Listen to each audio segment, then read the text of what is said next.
ओम शांति।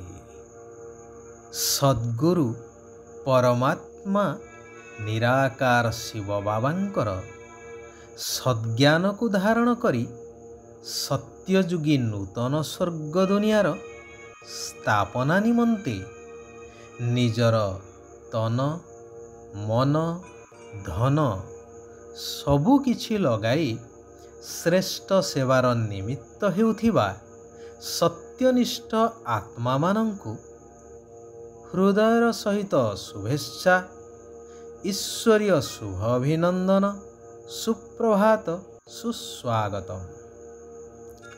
अनेक कालर कथा जेतेबेले कि लोक माने सत्य न्याय आदि प्रति श्रद्धा रखुथिले एवं सम्मान मध्य। सही समयर कथा गोटिए राज्य रे जड़े सत्यनिष्ठ धार्मिक व्यक्ति रहुथिले। धर्म प्रति तांकर एपरि श्रद्धा एवं निष्ठा थिला जे कौनसी भी दिन जे पर्यंत से कौनसी धर्म कार्य न करिछंती से पर्यंत जल मध्य स्पर्श करंती नहीं एवं से मानुथिले कि सबुठारु बड़ धर्मर कार्य हेउछि अन्य मानंकु भगवानंकर कथा सुनेइबा। तांकर एहा मध्य दैनंदिन कार्य थिला।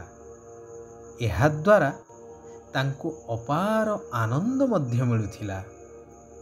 कुहा जाए भगवान भक्तंकर परीक्षा नेबा पई आसीथांती। दिनकर एही धार्मिक व्यक्तिंकर परीक्षा नेबा पई भगवान आसिले। निद्रा देवींकु कहिले जाओ समस्त लोकंकु एपरि विमोहित करि दियो जे मो निर्देश न मिलिबा जाय सेमाने जाग्रत हेबे नाही। सेया हेला समस्ते निद्रा देवींको कोलरे निद्रा गले। दिन गड़ी गड़ी 2 घड़ी हेला। केही मध्य बाहर को बाहरिले नहीं कि काहारी द्वार मध्य खोला गला नहीं। धर्मपरायण व्यक्ति जनक चिंता करी शेषरे द्वार द्वार जाई कबाट बाड़ेइले तांकु निद्रारू उठाई प्रभुंको कथा सुनेइबा पाई। हेले सेमानंकर निद्रा भांगी जिवारु धार्मिक व्यक्तिंको उपरे विरक्त होई नाना कटु कथा कही विदा करिदेले। शेषरे प्रभुंको द्वारे पहुंची अभिमान भरा कंठरे कहिले, प्रभु मु समस्तंकर मंगल पाई आपनको कथा सेमानकु सुनेई थाए। हेले आजी कोन हेइछि जे समस्ते एपरि निद्रा जाइछंती। मायारे पड़िला भली मु काहाकु सुनेइबी। हेले शरीर चली जाऊ पछे जे पर्यंत मु आजी काहारी को आपणको कथा न सुनेइछि से पर्यंत बिंदुए जल मध्य स्पर्श करिबी नाही। मु जानिछि ये सब आपणकर परीक्षा। एहा कही चक्षु मुद्रित करी मंदिर बेढ़ारे ध्यानस्थ हेई बसी पड़िले। एही समय रे काहार कोमल स्वर सुनी चक्षु खोलंते देखिले सपरिवार जड़े श्रद्धालु फलमूल आदि आनी तांको पाखरे रखी कहिले, महात्मा आपण अनुग्रह करी आमको प्रभुंकर कथा सुनांतु। एही फल आदि को स्वीकार करंतु। तहु धार्मिक व्यक्ति खुशी रे प्रभुंकर गाथा तांकु कही चलिले। निजर सत्य प्रतिज्ञा रे अटल रही परीक्षा रे उत्तीर्ण मध्य हेले।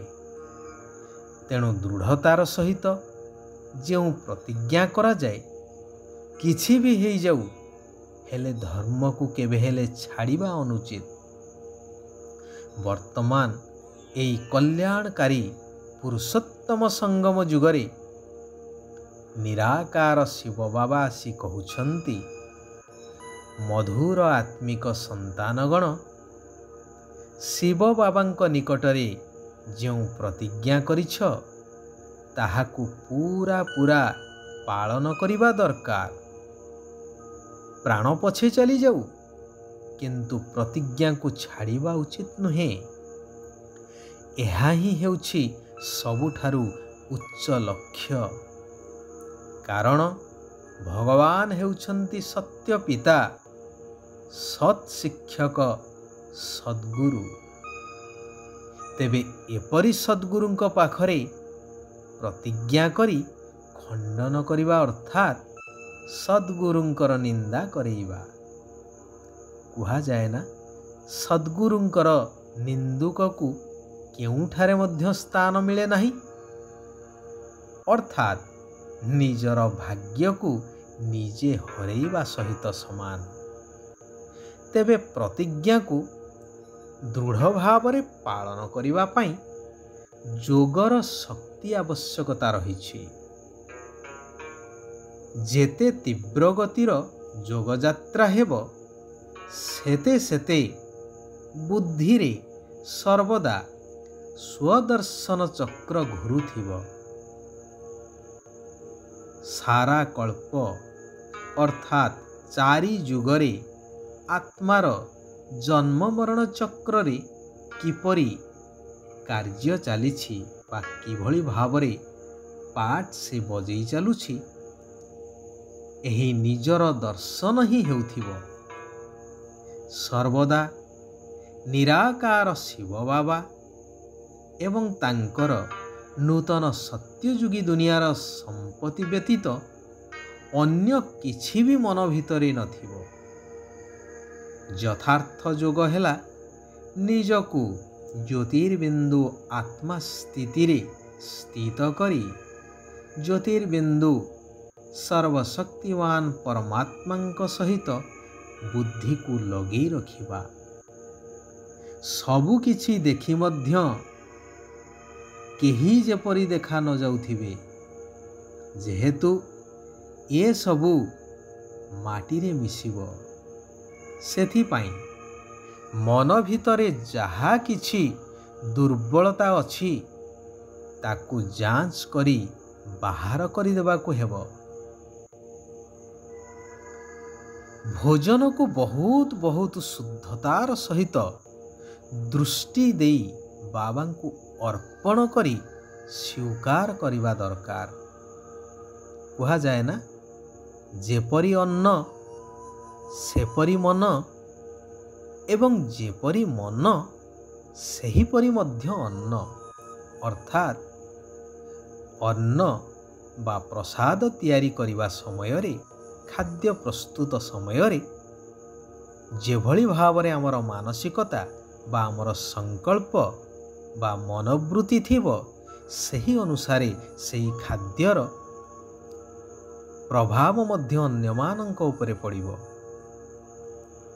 ଏବଂ ଯେଉଁଭଳି ଭାବରେ ଖାଦ୍ୟ ଯିଏ ଗ୍ରହଣ କରିବ, ତାହା ମନ ଉପରେ ମଧ୍ୟ ସେହିଭଳି ପ୍ରଭାବ ପଡ଼ିବ। ତେଣୁ ପ୍ରତ୍ୟେକ ଗୁଣ୍ଡାରେ ବାବାଙ୍କ ସ୍ମୃତିରେ ରହି ଖୁସିରେ ଭୋଜନ ଗ୍ରହଣ କରିବା ଆବଶ୍ୟକ। ଶିବ ବାବା କହୁଛନ୍ତି, ସର୍ବସମ୍ପତ୍ତିର ଅଧିକାରୀ ହୋଇ ନିଜକୁ ଭରପୁର ଅନୁଭବ କରୁଥିବା ମାଷ୍ଟର ଦାତା ହୁଅ। କଥାରେ ଅଛି ନା, ଗୋଟିଏ ଦିଅ ହଜାରେ ପାଅ, ଦେଇଥିଲେ ପାଇ। ତେଣୁ ଯଥାସମ୍ଭବ ବାବାଙ୍କ ଠାରୁ ପ୍ରାପ୍ତ ଅବିନାଶୀ ଜ୍ଞାନ ଧନକୁ ଦାନ କରିଚାଲ। ଯଦି ନିଜର ସ୍ଥିତିକୁ ଅଟଳ କରିଦେବ, ତେବେ ଅନ୍ତିମ ବିନାଶର ଦୃଶ୍ୟ ଦେଖି ବିଚଳିତ ହେବା ପରିବର୍ତ୍ତେ ଏହାକୁ ଖେଳ ଭଳି ଉପଭୋଗ କରିଚାଲିବ। ଆଚ୍ଛା,